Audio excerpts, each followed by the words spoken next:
Kembali di R Entertainment, selamat datang kembali di The Golden Cross Playlist. Seperti biasa hari ini kita akan melanjutkan review saham part yang ke-434. Namun sebelumnya bagi teman-teman yang mungkin belum subscribe channel YouTube ini, sekali lagi jangan lupa tekan tombol subscribe, nyalakan lonceng notifikasinya agar teman-teman tidak pernah ketinggalan informasi-informasi terbaru dari channel ini. Di part yang ke-434 kali ini kita akan kembali mereview ada 6 saham, ada Friend, LPPF, PSAP, GMFI, BABP, dan saham Adaro. Namun sebelum kita melanjutkan review ke-6 saham tersebut, seperti biasa kita akan kembali melihat pergerakan dari indeks harga saham gabungan atau IHSG, di mana dalam perdagangan hari ini IHSG kembali masuk dalam zona merah. Dari opening dia di 6630, kemudian terus terprosok sampai di level 6523 dan menjelang closing tadi baru dia tarik, itu pun tidak bisa masuk ke dalam zona hijau. Jadi dia ditutup di level 6568 atau turun minus 1,31%.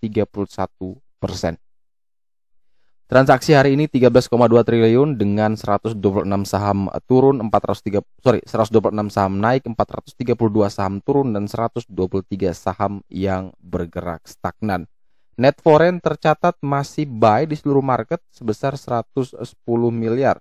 Kalau kita perhatikan kira-kira saham apa yang menjadi net foreign buy ya, di sini tercatat Telkom masih tercatat dibeli 123 miliar, Adaro 121, kemudian diikuti ASI, BMRI, dan EMTK. Kita langsung ke saham pertama yang akan kita review hari ini adalah saham Smartfren Telkom atau dengan kode emiten Friend. Hari ini Friend mengalami auto rejection bawah atau ARB setelah dia beberapa hari ini turun perlahan-perlahan, kemudian ada doji candle di sana, turun pelan-pelan, namun pada hari ini langsung dibanting atau auto rejection bawah. Dari teknikal secara daily, tentu PBL-nya di 83 jebol, sehingga secara daily untuk Friend sudah tidak menarik sama sekali. Namun secara weekly, Friend Friend juga jebol, walaupun tipis di bawah PBL di 81. Jadi kalau memang dia mau bagus atau mau menarik hati kita untuk beli kembali, tentu kita menunggu dia naik lagi di atas 81 sampai 83. Dia naik di 81, boleh kita pertimbangkan entry selama range buy-nya 81 sampai dengan 83 kalau misalkan mau simpan secara weekly. Karena memang downtrend-nya cukup parah dari Friend saat ini. Jadi kalau teman-teman yang mau membeli, tunggu dia naik dulu di atas 81, minimal 81 ya. Kalau tidak juga boleh tunggu di 83, tergantung strategi masing-masing. Tapi selama dia tidak mampu untuk naik kembali di atas level tersebut, lebih baik teman-teman wait and see dulu di saham Friend. Dilihat dari sisi broker summary, ini tekanan jual cukup tinggi secara volume maupun structure untuk Friend sangat tidak menarik untuk saat ini. Sebelum kita melanjutkan membahas saham-saham yang lain, sekali lagi teman-teman yang mungkin mau belajar bareng di Technical 101 menjadi trader mandiri bersama Bintang Senja di hari Minggu nanti jam 7 sampai jam 9 melalui Zoom, teman-teman bisa bergabung atau mendaftarkan diri di website Joranvest yang mana kemarin baru kita launching, dan teman-teman bisa buka saja di joranvest.com. Ini tampilan websitenya menuju ke webinar, teman-teman tinggal klik webinar. Pastikan teman-teman sudah login ya, pastikan sudah mendaftar. Kemudian setelah itu tinggal klik teknikal menjadi trader mandiri, dan setelah itu tinggal tekan daftar sekarang. Ini kebetulan saya juga sudah daftar sendiri, jadi tombolnya sudah mati. Tapi kalau teman-teman yang belum mendaftar, silakan register, kemudian login, kemudian tinggal mendaftar di sini. Nanti akan banyak sekali webinar yang akan kita bawakan terdekat di Februari, mungkin bandermologi, mungkin money management atau psikologi trading, kemudian ada membahas tentang NFT, futures. Nanti juga kita akan taruh semua di website ini. Kemudian teman-teman juga kalau yang mau jadi member, teman-teman juga bisa baca beberapa artikel-artikel. Ada beberapa yang free, yang artikel umum ini free, namun yang head to head ini itu khusus member. Jadi teman-teman bisa berlangganan, kemudian nanti bisa akses semua artikel ini secara terbuka semua ya. Karena kalau teman-teman yang masih free tidak bisa membaca keseluruhan dari artikel head to head ini. Jadi kalau mau mendaftar silakan teman-teman tinggal scroll ke bawah, tinggal pilih sesuai atau senyaman kantong teman-teman. Kita lanjut ke saham selanjutnya adalah LPPF, di mana saham LPPF ini tutup di level 3650 atau naik 1,1%. Matahari Department Store ini cukup kuat sekali hari ini berhasil naik ke atas PBL. Ini luar biasa di tengah penurunan indeks yang cukup krusial, tapi LPPF masih bisa mencetak kenaikan yang sangat fantastis. Kenapa saya bilang fantastis? Karena dia berhasil merebut area pentingnya di 3630. Closingnya di 3650, maka selama dia masih bertahan di atas 3630, tentu potensi kenaikan untuk LPPF masih terbuka lebar dan upside-nya begitu lebar menuju ke 4.300. Jadi kalau teman-teman yang mau membeli silakan di buy selama dia masih bertahan di atas 3630. Range buy-nya 3630 sampai dengan 3650. Batas cut loss di 3.590 atau di 3.600 dengan target kenaikan terdekat ke 3740, terjauh menuju 4.300. Jadi sekali lagi, kalau memang dia masih bisa kuat bertahan boleh entry. Tapi ketika opening terus dibanting lagi di bawah 3630, ya lebih baik kita wait and see. Dari sisi broker summary, secara volume ini menarik untuk LPPF. Secara structure memang masih belum menarik, tapi secara volume menarik untuk LPPF dan layak untuk dicermati di perdagangan esok hari. Next kita punya saham PESAP, di mana saham G Resources Asia Pasifik TBK ditutup naik 1,58% dan sama seperti LPPF, PESAP di tengah penurunan atau di tengah indeks yang begitu membara berhasil merebut area pentingnya di 125, closing di 128, yang mana selama dia masih bertahan di atas 125, PESAP ini sangat menarik sekali dan bisa dipertimbangkan untuk entry kalau memang masih kuat bertahan di 125.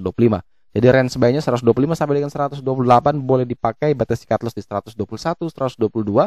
Dengan target kenaikan menuju 144, ini adalah PBH, dan target jauh menuju 164 sebagai 40 hari harga tertinggi dari PESAP.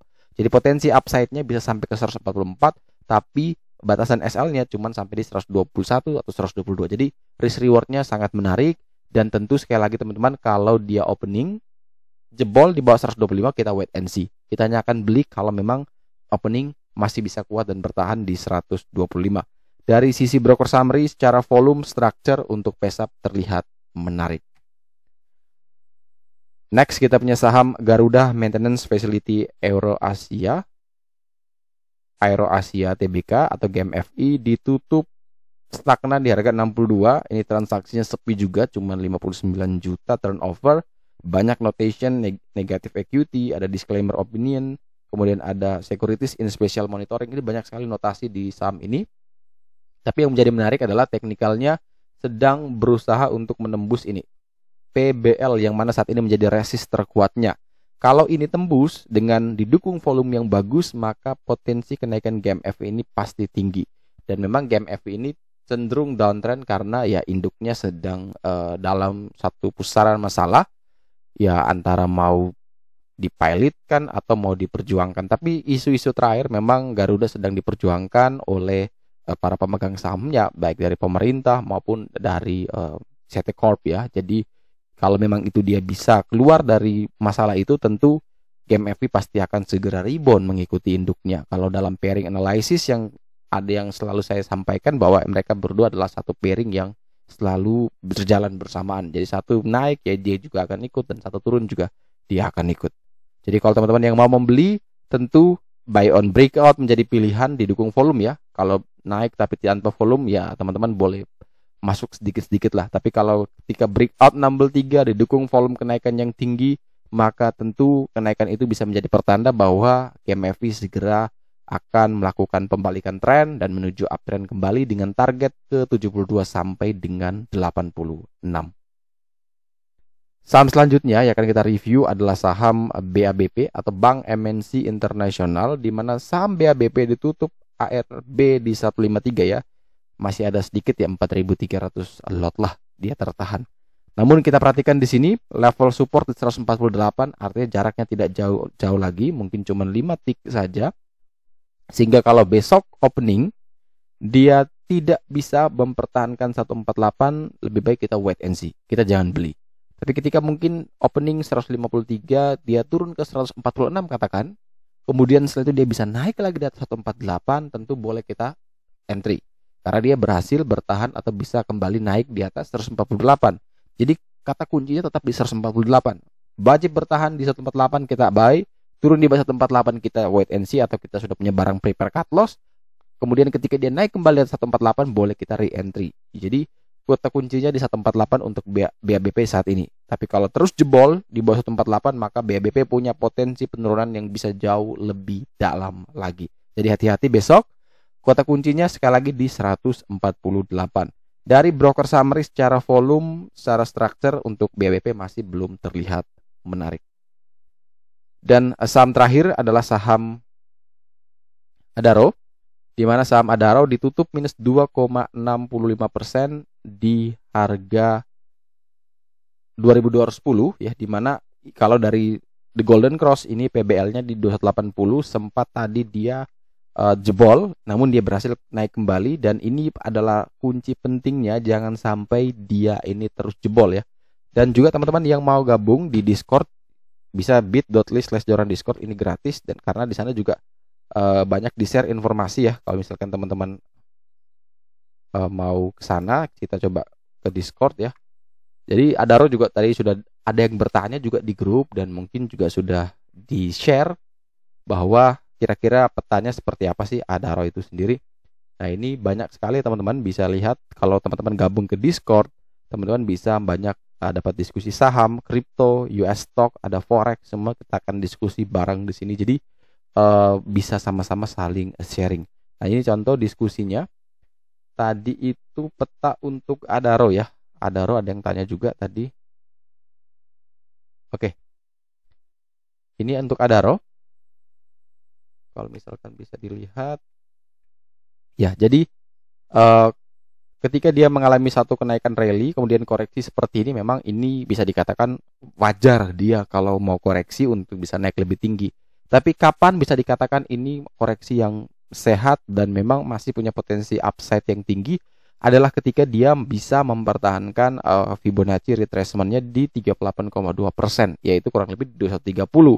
Jadi kalau dia bisa kuat bertahan di sekitaran area sini, ya kotak hitam ini, dan kemudian kembali rally, maka itu sangat strong uptrend sekali untuk Adaro. Namun kalau memang ternyata nih dia tidak mampu bertahan di 2130 mungkin sampai dengan 2150, tentu kita akan menunggu lagi dia di 1920 ya sampai 1940 lah. Ini range buy yang mungkin bisa kita pakai. Jadi kalau gagal bertahan di sini, ya tunggu di sini. Tapi kalau kuat bertahan di sini, maka potensi upside itu cukup tinggi. Jadi kalau teman-teman yang mau bergabung ya silakan, karena banyak sekali pertanyaan yang kita jawab juga di sini. Jadi kalau mau join ya silakan tinggal bit.ly/joran Discord. Dari sisi broker summary, secara volume untuk Adaro masih belum terlalu menarik, namun secara structure ini masih terlihat menarik. Oke, sekian dulu review saham part yang ke-434 hari ini. Terima kasih banyak teman-teman yang telah setia menonton. Sekali lagi jangan lupa like, comment, dan subscribe. Bantu share juga agar semua informasi yang dalam video dapat berguna, bermanfaat, dan tentunya bisa menjadi panduan trading di keesokan harinya. Sekali lagi terima kasih banyak. Sampai jumpa dan semoga membantu.